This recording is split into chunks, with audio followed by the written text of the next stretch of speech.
بے پردہ گھومنے والی عورت کے بارے میں نبی کریم صلی اللہ علیہ وسلم نے کیا فرمایا۔ مولانا جرجیس انصاری کی بیان سنیے۔ کس کی بہنیں ہیں باہر گھوم رہی ہیں، سروں پر دوپٹے تک نہیں ہیں، اور جلسوں میں آ رہی ہو تو لپسٹک کا کیا معاملہ بتائیے کس کو دکھا رہی ہو؟ چپکے ہوئے کپڑے اور چپکی ہوئی لیگی، پیروں سے چپکے ہوئے کپڑے کس کے لیے؟ ہماری بہنیں ہیں اور ہماری بیٹیاں ہیں، ہماری بیویاں ہیں۔ ایسے ہی کہا تھا اللہ کے رسول نے دیوس، بار بار دہراؤں دیوس کس کو کہتے ہیں؟ کتنی بار بتایا جائے؟ جس کی بہن، جس کی بیوی، جس کی ماں، جس کی بیٹی بے پردہ گھومتی ہے وہ بھڑوا ہے۔ نہیں بولوں گا دیوس، کیا کر لیں گے آپ؟ میں بھڑوا بولوں گا۔ جس کی بہن بے پردہ گھوم رہی ہے وہ بھائی بھڑوا ہے، جس کی بیٹی بے پردہ گھوم رہی ہے وہ باپ بھڑوا ہے، جس کی بیوی بے پردہ گھوم رہی ہے وہ شوہر بھڑوا ہے، جس کی بہن بے پردہ گھوم رہی ہے وہ بھائی بھڑوا ہے۔ دیوس، اب یوگی جی ہم سے اتر پردیش میں پوچھیں کہ دیوس کس کو کہتے ہیں تو بتانا پڑے گا نا، بھڑوا۔ وہ کیا جانے دیوس کیا ہوتا ہے؟ کل مودی جی پوچھ لیں مولانا صاحب آپ نے ایک تقریر میں کہا تھا کہ وہ دیوس ہے، دیوس کس کو کہتے ہیں تو بتانا پڑے گا نا، دیوس کس کو کہتے ہیں؟ بھڑوا۔ اتنا برا؟ اور بھڑوا کس کو کہتے ہیں معلوم ہے؟ وہ بھی بتاؤں گا، سننا پڑے گا، تمہیں نہیں تمہارے باپ کو بھی سننا پڑے گا۔ 2 گھنٹے 1.5 گھنٹہ یہی تو میرا پاور ہے، اس کے بعد ہماری چلے گی کہاں؟ اس کے بعد تو ہم کہیں بول ہی نہیں پائیں گے، جہاں بولیں گے وہی پٹیں گے۔ یہاں یہ اتھارٹی پاور مجھے اللہ کے نبی نے دیا ہے، اسلام نے دیا، شریعت نے دیا ہے۔ بھڑوا کہتے ہیں اسے جس نے اپنی ماں بہن بیٹی کو چکلے پہ بٹھا دیا ہو اور ان سے زنا کروا رہا ہو اور ان کی کمائی کھا رہا ہو، اس کو کہتے ہیں بھڑوا۔ اپنی ماں بہن بیٹی بیوی سے غلط کام کرا کے ان کی کمائی کو کھانے والا۔ اتنا برا جملہ اللہ کے رسول نے کہا، جس کی بہن بیٹی بیوی ماں بے پردہ گھومتی ہے وہ یہ ہے۔ کوئی فرق نہیں پڑے گا، میں نے ٹیبلیٹ نہیں دی، آپریشن کر دیا، لیکن کوئی فرق نہیں پڑے گا، ہم جو کرتے آئے وہی کریں گے۔ من قرأ آیت الکرسی بعد صلاة المکتوبہ لم یمنعہ من دخول الجنت الا الموت۔ اس آدمی کو جنت میں جانے سے سوائے موت کے اور کوئی چیز نہیں روک رہی ہے۔ یہ میری ماں بہنیں آئی ہیں، یہ بھی سن لیں، یہ تمہارے لیے الگ سے ایک ڈگری جنت میں جانے کی۔ المرأۃ اذا صلت خمسہا وصامت شہرہا وَأَحْسَنَتْ فَرْجَهَا وَأَطَاعَتْ بَالَهَا فَلْتَدْخُلْ مِنْ أَيِّ أَبْوَابِ الْجَنَّةِ شَاءَتْ۔ امام احمد اپنی مسند میں، امام بیہقی اپنی سنن میں اس حدیث کو لائے ہیں، غور سے سنیے گا۔ اللہ کے نبی فرماتے ہیں جو عورت 5 وقت کی نماز پڑھتی ہو پابندی سے، رمضان کے پورے مہینے کے روزے رکھتی ہو پابندی سے، سوائے ان دنوں کے جن دنوں میں اللہ تعالیٰ نے نماز عورتوں کی اوپر سے معاف کر دی ہے اور روزے کو رخصت کر دیا ہے۔ نماز تو بعد میں وہ پورا نہیں کرے گی، لیکن روزہ بعد میں پورا کرنا پڑے گا۔ عورتوں کو کچھ دن پیریڈ آتا ہے، جن پیریڈ میں، جس بلڈ میں، جس مہینے میں وہ نماز نہیں پڑھیں گی۔ پیریڈ کسی عورت کو 3 دن، کسی کو 4 دن، 5 دن، 7 دن تک آتا ہے۔ بہت سی عورتیں ایسی بھی ہوتی ہیں کہ 15 دن تک بھی آ جاتا ہے۔ تو میں اس طرح نہیں، جتنے دن جو اس کی عادت ہے، 3 دن، 4 دن، 5 دن، 6 دن، عام طور پہ 4-5 دن ہوتا ہے، تو میرے بھائیوں اتنے دن عورتیں نماز نہیں پڑھیں گی، نماز ہی معاف ہے، جبکہ نماز کسی حال میں معاف نہیں ہے، لیکن عورتوں کی اوپر سے اتنے دن کی نماز معاف ہے۔ یہ بعد میں جب وہ پاک ہو جائیں گی، نہا لیں گی، دھو لیں گی، تو یہ چھوٹی ہوئی نمازیں وہ نہیں دہرائیں گی، ان کو دوبارہ نہیں پڑھنا ہے، جو چھوٹ گئی معاف۔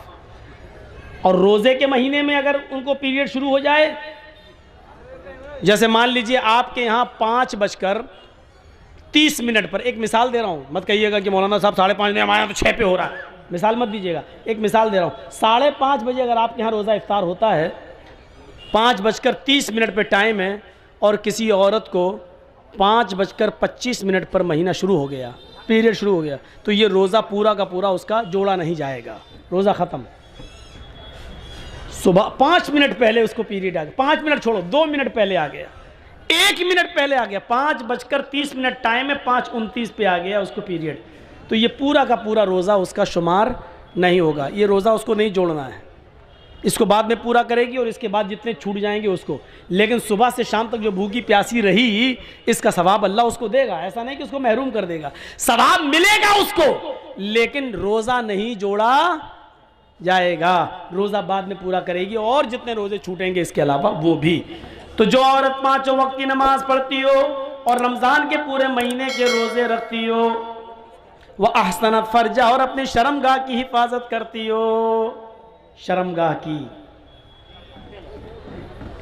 میں نے بتا دیا شرمگاہ کی حفاظت کے 2 معنی، ایک تو یہ ہے کہ کوئی عورت اپنے شوہر کے علاوہ کسی اور کی طرف نظر نہ ڈالے، کسی عورت کسی دوسرے کی شرمگاہ کو حاصل نہ کرے، اور شرمگاہ کا ایک دوسرا معنی حفاظت کا، موٹے کپڑے، گاڑھے کپڑے، ڈھیلے ڈھالے کپڑے وہ اپنے جسم پر پہنے جس سے اس کے جسم کا نشیب و فراز اور اتار چڑھاؤ دکھائی نہ دے۔ وَأَطَاعَتْ بَعْلَهَا، اور اپنے شوہر کی اطاعت کرتی ہو، شوہر کی اطاعت میں بہت سی چیزیں شامل ہیں، شوہر کی اطاعت میں ایک بات یاد رکھیے گا، آپ کسی عورت سے نکاح کر کے اپنے گھر لائے، آپ اپنے کپڑے بیوی کو دے دیجئے اور بیوی آپ کے کپڑے دھل دے گی، آپ کے لیے کھانا وانا پکا دے گی، آپ کے سر میں تیل ڈال دے گی، یہ ذمہ داری ہے عورت کی۔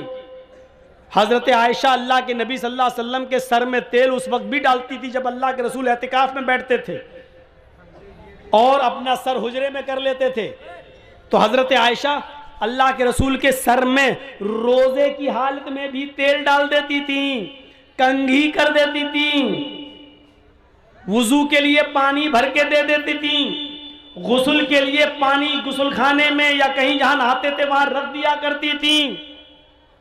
پتہ یہ چلا کہ کنگھی کر دینا، شوہر کے سر میں تیل ڈال دینا، شوہر کے لیے پانی گرم کر دینا یا پانی غسل خانے میں رکھ دینا، ٹاول وغیرہ رکھ دینا، لنگی وغیرہ رکھ دینا کہ نہا کر میرے ہسبینڈ چینج کریں گے، یہ ساری چیزیں عورت کی ذمہ داری میں شامل ہیں اور شوہر کی اطاعت میں شامل ہیں۔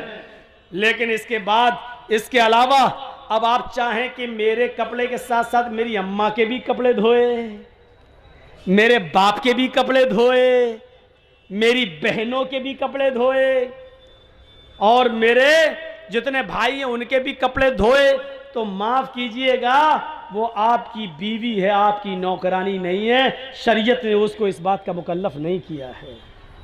پیار سے چاہو تو کچھ بھی کام لے لو عورت سے، لیکن اگر آپ حکم چلا کر لوگے تو سن لو شریعت نے سسر کے کپڑے دھونا عورت پر کی ذمہ داری میں شامل نہیں کیا ہے، ساس کے کپڑے دھونا ذمہ داری میں شامل نہیں کیا ہے۔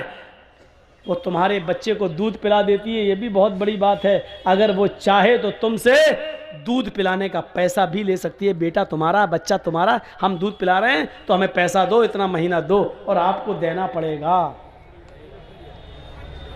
مولانا صاحب یہ کیا مصیبت کھڑی کر رہے ہو، ہماری تو ویسے بھی نہیں بنتی اپنی بیوی سے، تم اور کہتے رہو سن کے جائے گی تو کل پورا خرچہ اگر آپ اپنی بیوی کو نہیں دیتے ہیں تو بیوی کو اجازت ہے کہ وہ آپ کی پینٹ کی جیب میں سے اتنا لے سکتی ہے جتنے میں اس کا اور اس کے بچوں کا خرچہ چل سکے، آپ کو بتائے نہیں، اس کو چوری میں شمار نہیں کیا جائے گا، وہ چور نہیں لکھی جائے گی۔ ڈرو مت، یہ مسئلہ جس جگہ میں نے بتایا تھا نا وہاں میری بھی بیوی گئی ہوئی تھی سننے، دوسرے دن میری جیب سے 5000 غائب ہوئے تھے۔ کوئی بڑی بات نہیں، لیکن عورتوں میں کمی ہوتی ہے، اجازت دو 2 روپے کی تو نکال لیتی ہیں 200 روپے، اور پھر حساب جڑا دیں گے، اتنے میں تیل آیا، اتنے مسالہ آیا، اتنے میں چادر، اتنے میں تکیہ، اتنے میں یہ، وہ سب حساب جڑا دیں گے۔ اور ابھی بھی آپ سے کہیں گے ابھی ہوا کیا، 2 روپے کی جگہ 200 لے لیے، کہ ابھی ہوا کیا، میری پاؤنڈس نہیں آئی، ابھی فیئر اینڈ لولی باقی ہے، ابھی تو میک اپ کا سامان باقی ہے، وہ اور دو، حساب اور جڑا دیں گے۔ شوہروں کی خدمت اور اطاعت یہ شامل ہے، کرے گی۔ آج کل تو تعریف ہی نہیں کرتی عورتیں،